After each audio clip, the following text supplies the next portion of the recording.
Today on StateScoop's Priorities podcast, brought to you by Scoop News Group, helping state and local law enforcement better understand threats. Welcome to StateScoop's Priorities podcast. Every Wednesday, you'll get insights into the state and local government community. You'll hear from top leaders and learn about the latest news and trends ahead for the industry. I'm your host, Jake Williams. Here's what's happening this week. The Virginia Attorney General's office suffered a cyber attack, prompting officials to shut down computer systems and direct employees to return to paper court filings. Chief Deputy Attorney General Stephen Pops emailed employees with a notice that most of the office's IT systems, including email, its website, and internet access, were offline. The office did not disclose the type of the attack. Washington state lawmakers are proposing a bill that would grant state government employees bargaining power over how AI tools are used inside their agencies. The bill would create an exemption in the state's personnel system reform law that gave managers the authority to decide how technologies were used. The sticking point, legislators say, is around how the state defines artificial intelligence. Legislators in New York have passed the New York Health Information Privacy Act, which would make New York the toughest state on health data privacy if Governor Kathy Hochul signs the bill into law. The bill would offer protections to, quote, registered health information and would cover all New York inhabitants, including New Yorkers who travel out of state for school and people visiting from other states. You can find these stories and more at statescoop.com and in links in today's show notes.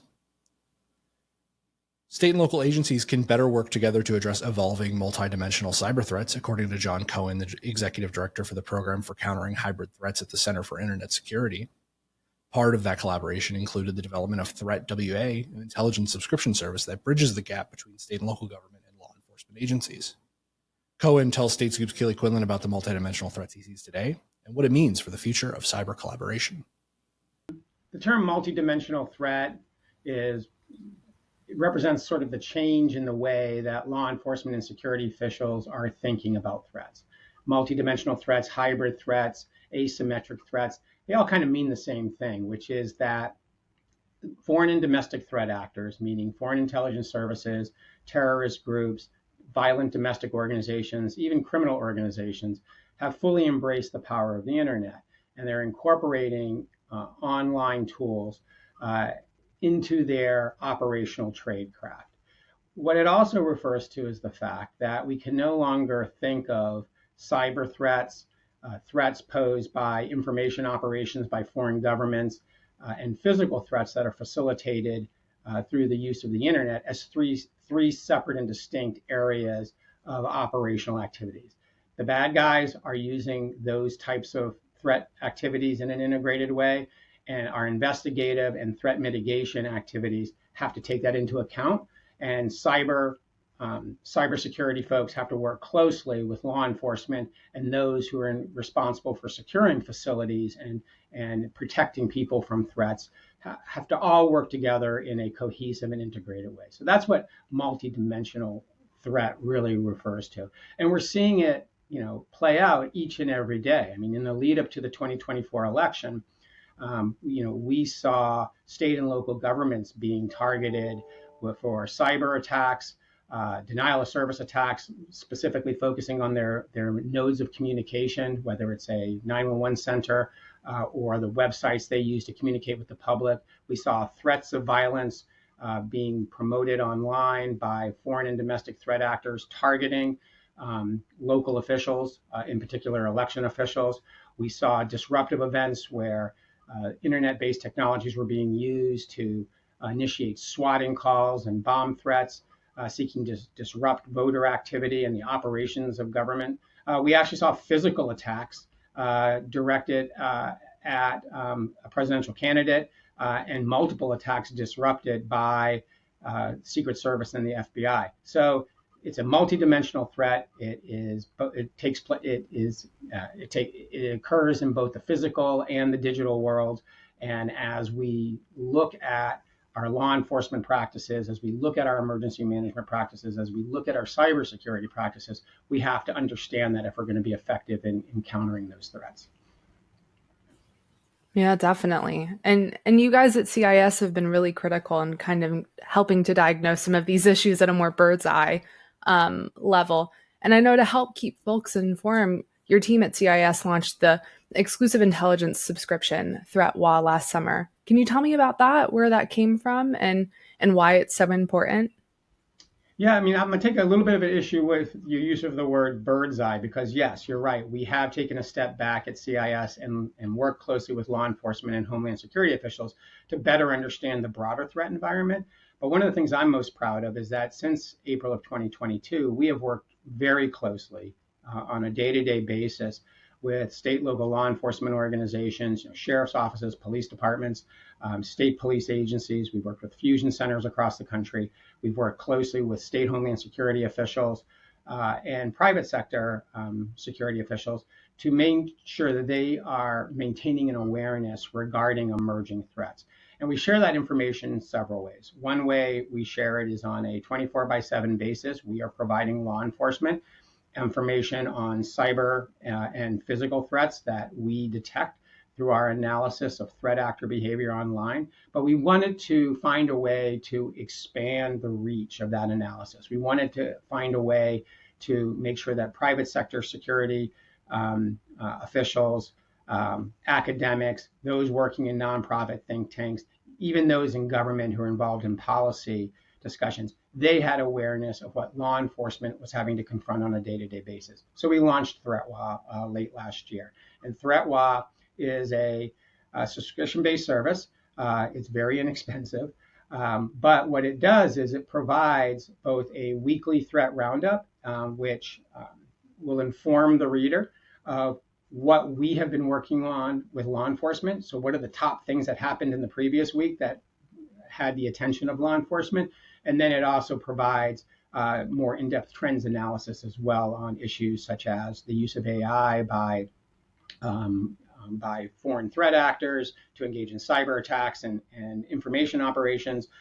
We did assessments on the threat assessments regarding the Super Bowl and some other sort of what I would call more in-depth trends analysis. That's again, it's intended to provide those responsible for making decisions about physical and cybersecurity context about what the threat actors are doing, what their objectives are, and how they're carrying out those objectives. Yeah, yeah. And I apologize. I guess maybe like bird's eye is not the best way to describe it, but more of like, like building bridges where there were none previously, right? In terms of communication and things like that. And you and I have talked, previously about how that was important leading up to the election. And I know another thing that is definitely of interest are these like new ways that law enforcement are identifying and preventing these threats. So can you talk a little bit about that, like what's going on at the local level? Provided bird's eye view. No, bird's eye is a good word because, to solve a problem, you have to understand a problem. And one of the things that concerned me, particularly during my last stint at the Department of Homeland Security, is that in many respects, what I saw was a federal government that was still operating based on a threat that had evolved.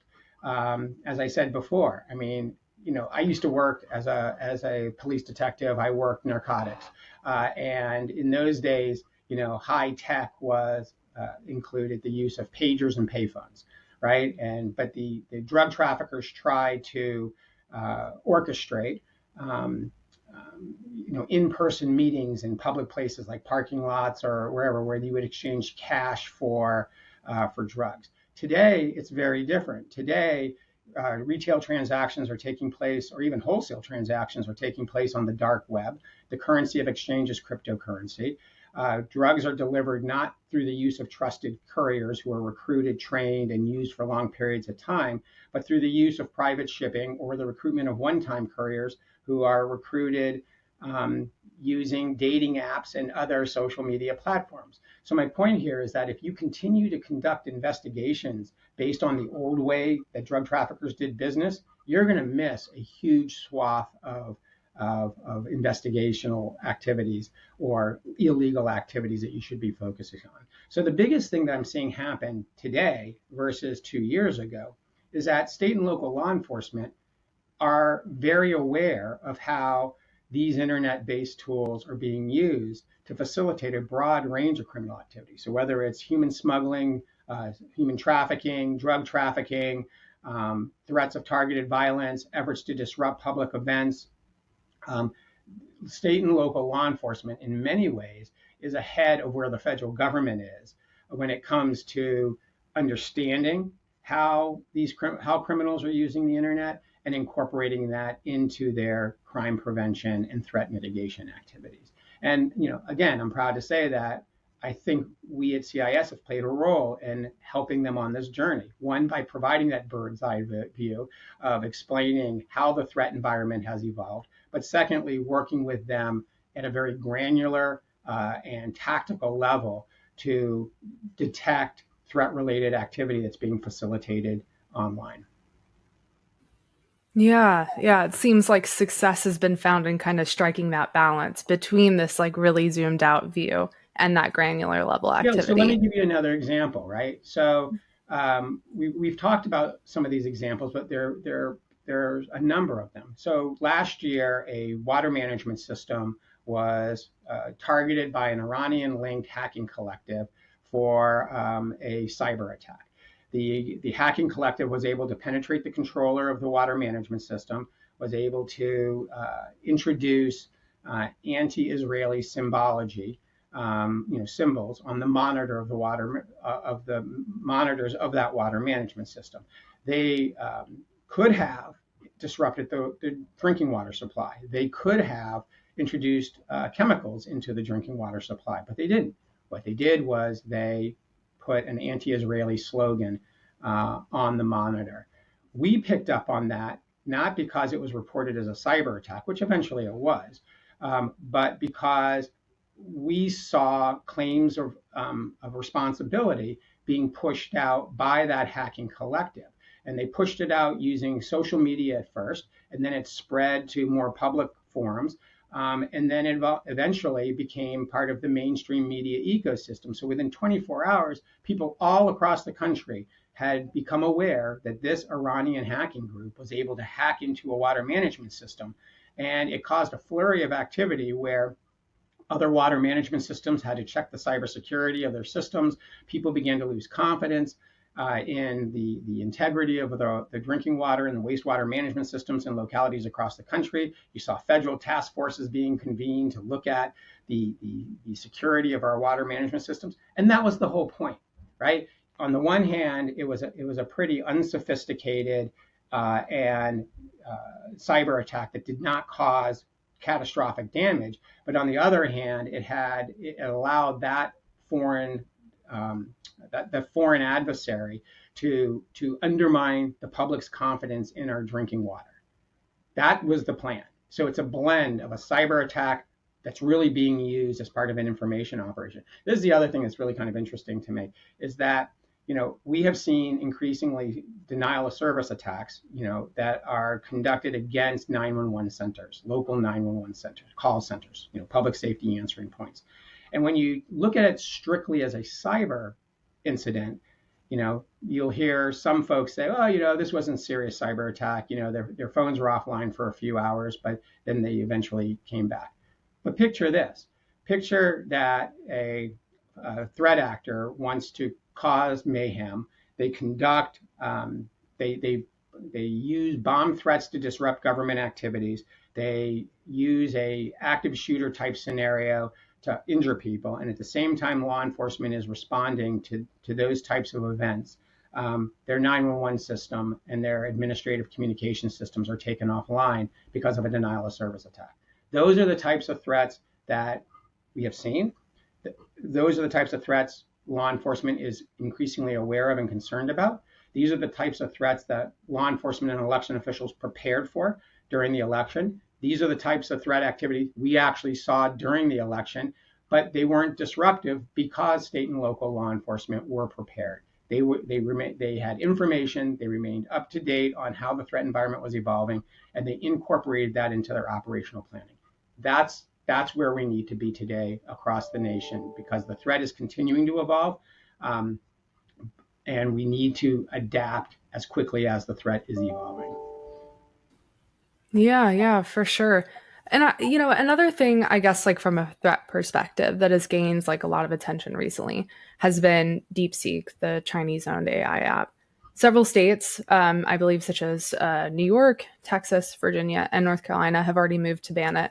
And lawmakers have introduced federal legislation to do so from government devices as well. So talk to me a little bit about how you guys are thinking through this, and what state and local governments should be doing to mitigate the risks associated with using DeepSeek. Yeah, so let's look at that specific situation first. So DeepSeek is a Chinese-based company, and under China's law, Chinese-based companies are required to cooperate with the CCP or the military or the intelligence agencies when requested. We have seen multiple examples in the past where communications and information systems sold by China-based companies had essentially a backdoor built into them and were used to support intelligence collection and other covert operations by China. That means, they have used social media, for example, to promote or engage in information operations that are supportive of their tactical and strategic objectives. They've engaged in information collection, but that's just part of the environment. So we as a country have to be aware that if we are buying and relying on technology sold by China-based companies, this is a potential vulnerability. So DeepSeek is a classic example. I think there was some analysis that was done that actually found code that, written into the underlying code for the AI capability that demonstrated that that information under certain conditions was transmitted back to an entity associated with China's military. And that raised concerns, and it should raise concerns. But this is sort of the double-edged sword of the technological or digital environment that we now are relying on each and every day to engage in all parts of life, right? Is that the bad guys are using those same advanced computing and digital capabilities as well. And for us to stay ahead of the threat, we have to understand the threat environment, and we have to understand the adversary, our adversary's objectives, and we have to incorporate that into our planning. I think, it's kind of interesting as we watch what's going on now broadly, as with all the conversations on advanced computing, quantum computing, AI, and threats. A lot of the discussion still has been primarily technological in nature, right? We create red teams, or we look at this hypothetically on how a technology can be used. What I haven't seen factored into those discussions is an understanding of what the threat actors are trying to achieve. And so as we're looking at these technologies, whether it be a company like DeepSeek or another AI company, or even looking at how social media platforms are being leveraged, it isn't enough just to speculate how a technology can be used. You have to factor into it what our adversaries, whether it be Russia, China, Iran, Al-Qaeda, the Islamic State, violent domestic groups here in the United States, or even drug trafficking and drug smuggling organizations, what is it they're trying to achieve, and how can they use those technologies? Once you do that, you can establish a defensive posture to protect against that. Yeah.